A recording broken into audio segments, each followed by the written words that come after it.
Right, welcome to this new video. I'm giving you more examples of inner products. It's come from your tutorial. So let's start.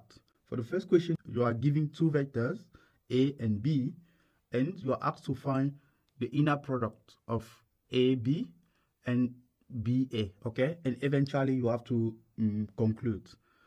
Secondly, you have to prove these three cases. So let's just make use of what we learned from the previous video. We said that if capital X and capital Y are two complex vectors, then their inner product by definition is the following. Inner product, capital X, capital Y, is x1, y1 plus x2, y2 plus xn, yn. This is what we say from the definition. Now, in our case, we want to find this AB. This is simply the first vectors. So this should be A. This is 4 times. The first entry here is 1 minus I plus 1 times. The first entry here should be minus I. And the third component is 2 plus 2I. Multiplied by 5, okay? This is 4 minus 4i minus I plus 10 plus 10i.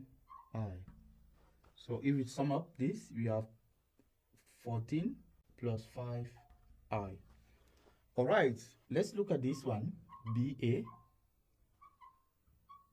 BA is 1 plus I. The conjugate of 4 is still 4 plus I. The complex conjugate of 1 is 1 and plus 5. The complex conjugate of 2 minus plus 2I is 2 minus 2I. Okay? If we expand here, this is 4 plus 4I plus I plus 10 minus 10I. So if we sum up this, we have 14 minus 5i. So as you can see here, this is just the complex conjugate of the second one, right? So we are not surprised because we know that AB is the complex conjugate of this BA. It's a complex conjugate, okay? All right, let's look at this proof. We want to show that for complex vector x, y, and z, with the dimension n, we want to prove this statement with alpha a complex constant, okay? So we want to prove these three statements. We still make use of the definition of the inner products given here. So making use of this definition, we see that alpha, inner products of this, should be alpha bracket x1, y1 plus x2, y2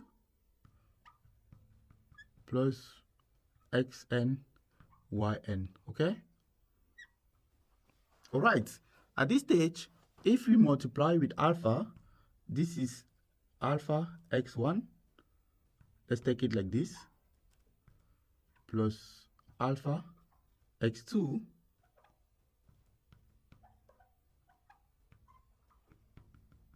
plus alpha xn, yn. Okay, this means that this is alpha x comma y.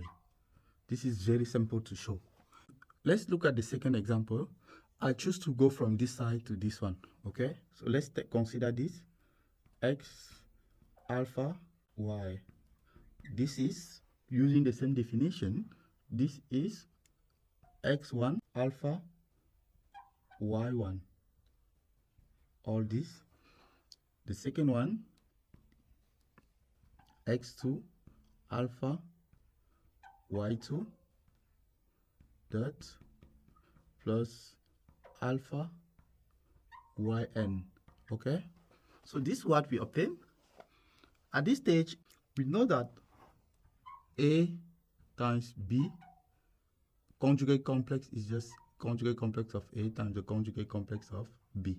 We also use the fact that A complex conjugate of the complex conjugate is the same.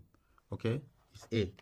Then using these two properties, we have x1 times alpha y1 plus x2 times alpha y2 plus xn alpha yn. All right, factorizing alpha here, we have alpha bracket x1 y1 plus x2 y2 plus dash dash plus xn yn. Okay, so this is alpha. What we have inside the bracket is exactly this definition. So this is alpha x comma y. All right, let's look at the last example. We want to show that the inner product of x plus y with z is equal to this plus this. So let's start with this. Inner product of x plus y comma z is, let's apply the formula. This is x1 plus y1, all this multiply z1 plus x2 plus y2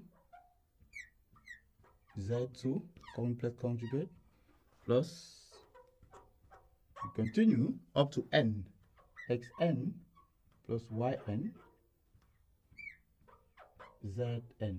Okay, at this stage we can expand this. If you expand, we have, let's start with x. Let's just write x, the x term and the y term afterward.